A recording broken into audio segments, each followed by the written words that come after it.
conditional statements and converse. Let's learn.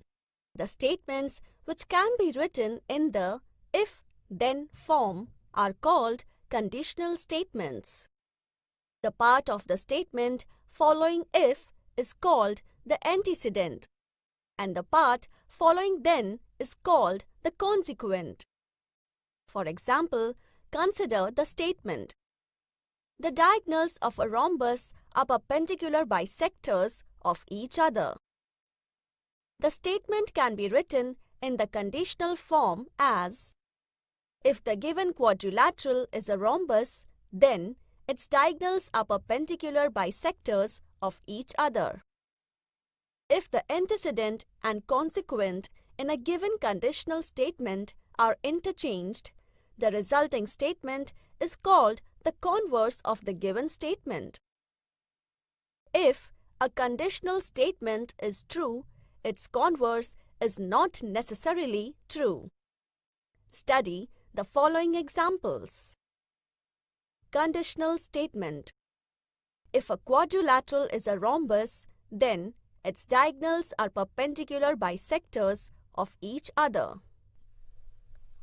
Converse: if the diagonals of a quadrilateral are perpendicular bisectors of each other, then it is a rhombus. In the above example, the statement and its converse are true. Now, consider the following example. Conditional statement: if a number is a prime number, then it is even or odd. Converse: if a number is even or odd, then it is a prime number. In this example, the statement is true, but its converse is false. Proofs. Let's learn. We have studied many properties of angles, triangles, and quadrilaterals through activities. In this standard, we are going to look at the subject of geometry with a different point of view, which was originated by the Greek mathematician Euclid, who lived in the 3rd century before Christian era. He gathered the knowledge of geometry prevailing at his time and streamlined it. He took for granted some self-evident geometrical statements which were accepted by all and called them postulates. He showed that on the basis of the postulates, some more properties can be proved logically. Properties proved logically are called theorems. Some of Euclid's postulates are given below. 1. There are infinite lines passing through a point. 2. There is one and only one line passing through 2 points. 3. A circle of given radius can be drawn taking any point as its center. 4. All right angles are congruent with each other. 5. If two interior angles formed on one side of a transversal of two lines add up to less than 2 right angles, then the lines produced in that direction intersect each other. We have verified some of these postulates through activities. A property is supposed to be true if it can be proved logically. It is then called a theorem. The logical argument made to prove a theorem is called its proof. When we are going to prove that a conditional statement is true, its antecedent is called given part, and the consequent is called the part to be proved. There are 2 types of proofs, direct and indirect. Let us give a direct proof of the property of angles made by 2 intersecting lines. Theorem: the opposite angles formed by two intersecting lines are of equal measures. Given line AB and line CD intersect at point O such that A dash O dash B and C dash O dash D. To prove 1. Angle AOC is equal to angle BOD. 2. Angle BOC is equal to angle AOD. Proof. Angle AOC plus angle BOC is equal to 180 degrees. Let us mark this as statement 1. By angles in linear pair, angle BOC plus angle BOD is equal to 180 degrees. Let us mark this as statement 2. By angles in linear pair, angle AOC plus angle BOC is equal to angle BOC plus angle BOD from statement 1 and 2.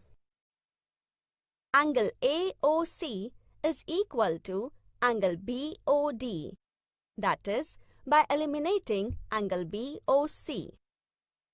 Similarly, it can be proved that angle BOC is equal to angle AOD. Indirect proof. This type of proof starts with an assumption that the consequence is false. Using it and the properties accepted earlier, we start arguing step by step and reach a conclusion. The conclusion is contradictory with the antecedent or a property which is already accepted.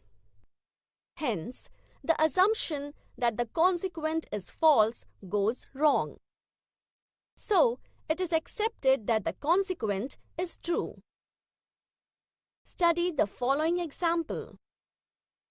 Statement: a prime number greater than 2 is odd.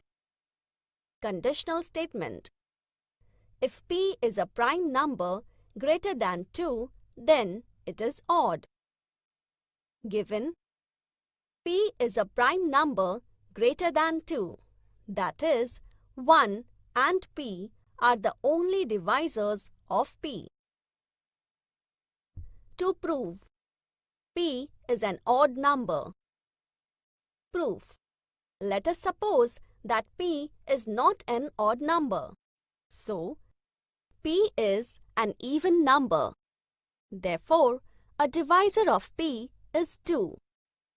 Let us mark this as statement 1. But it is given that P is a prime number greater than 2. Given.